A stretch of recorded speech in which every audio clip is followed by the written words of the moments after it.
Hi all. I kind of wanted to bring to you a different video of a really cool physics problem that I learned in college and had to do for a homework set.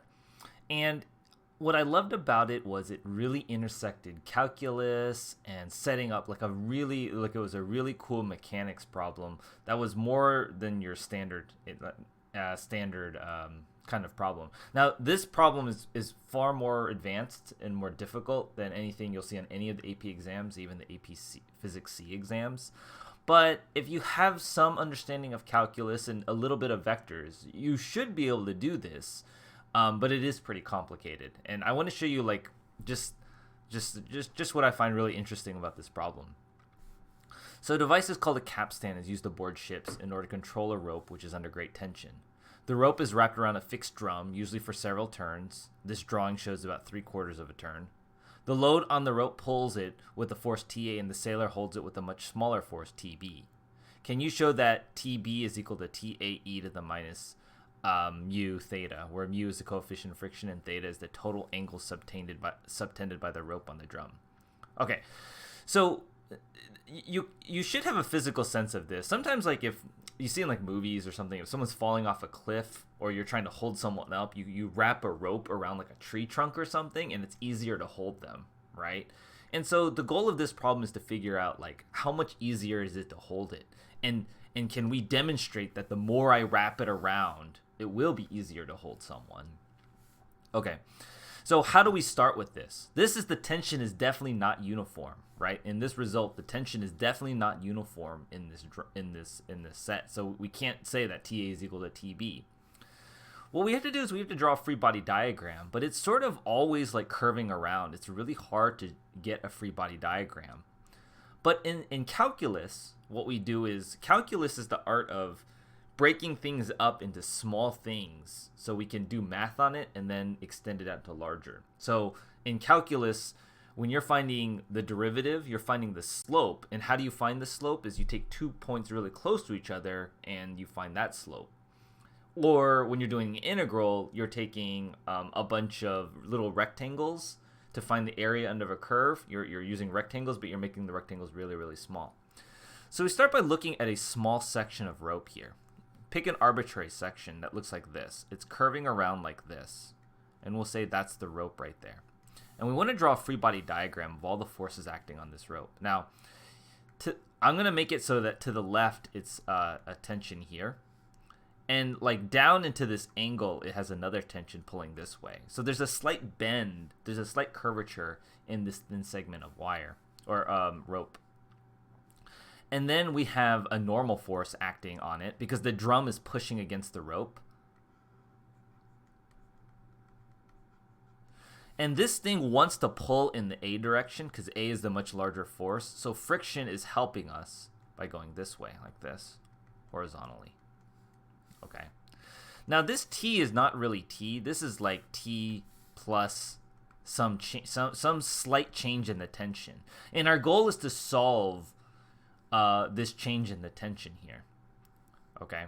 Now what we need to do is we need to do a little bit of a angle matching, if you will, because what has to happen is like this is going to be my y-axis here, right? This is going to be my y-axis, and then maybe this will be my x-axis. Now it's really hard because it's kind of differential a little bit, but let's pretend that this is the horizontal direction and that the normal force was actually more in the y direction, like this. Because it's so small, like these angles are really small, so we're for simplicity I'm going to make it look like this, and then the friction, and then this is angled down like this. And so then I want to break this vector into its component forms. It has a y component and an x component.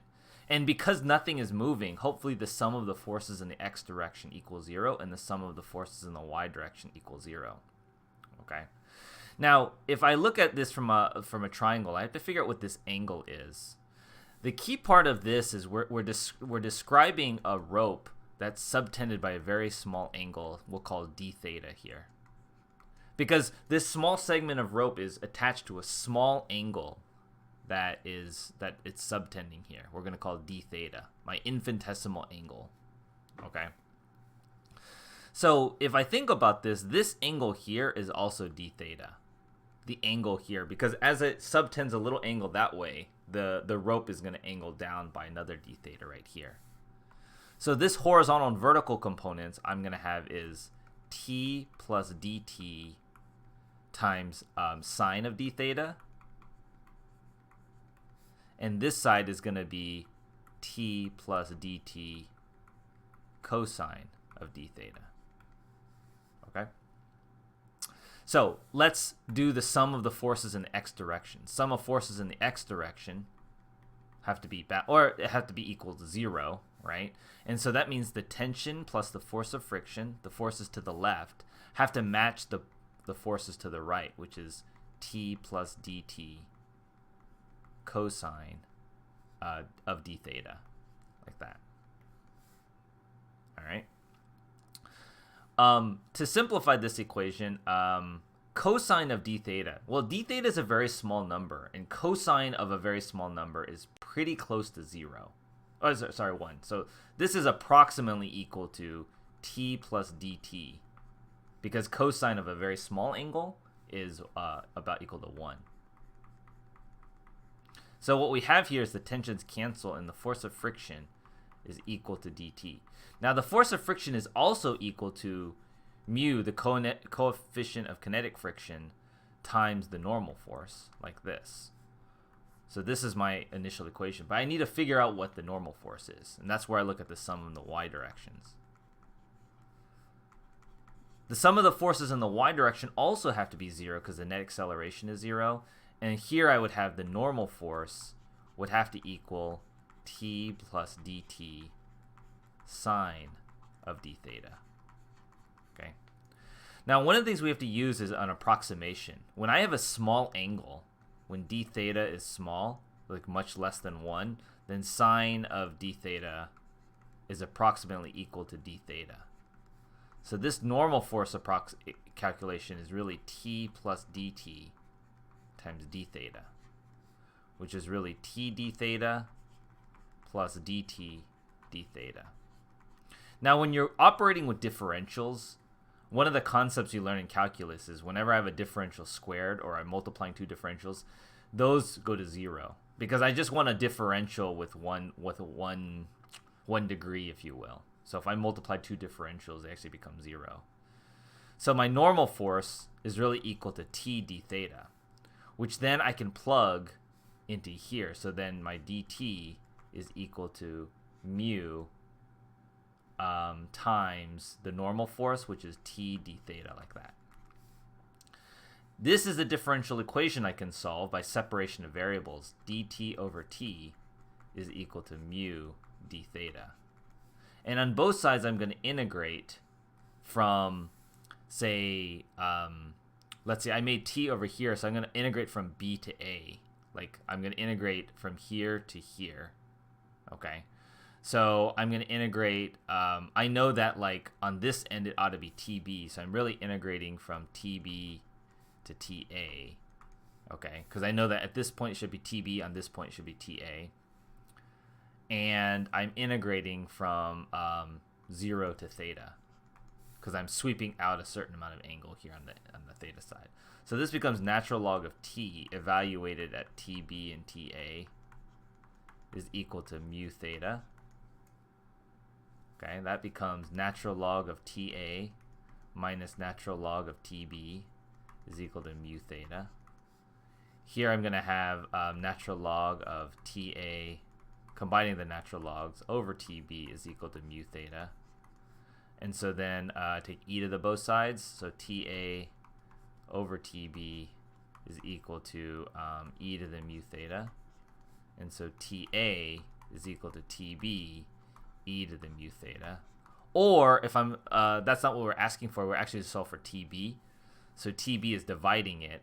So ta over e to the mu theta is equal to tb. And then e to the mu theta, I can always write it as ta e to the negative mu theta, like that. Okay, and that completes the proof. So what I liked about this problem when I first learned about this in college, or had to like come to it took me a long time to like come up with this derivation. A lot of office hours, a lot of discussions to understand the intricacies of this. But what's cool is how it combines calculus, how it combines solving a differential equation, how you can use different aspects of math to solve a kind of a complicated physics problem. So it's an intersection of a lot of fields that I found very interesting. And like I said, this is a problem that is generally more difficult, considered pretty advanced, more difficult than most of your AP Physics C type problems, where they wouldn't really ask you to do anything this complicated with calculus. But I hope you found that interesting, and I'll see you in the next video.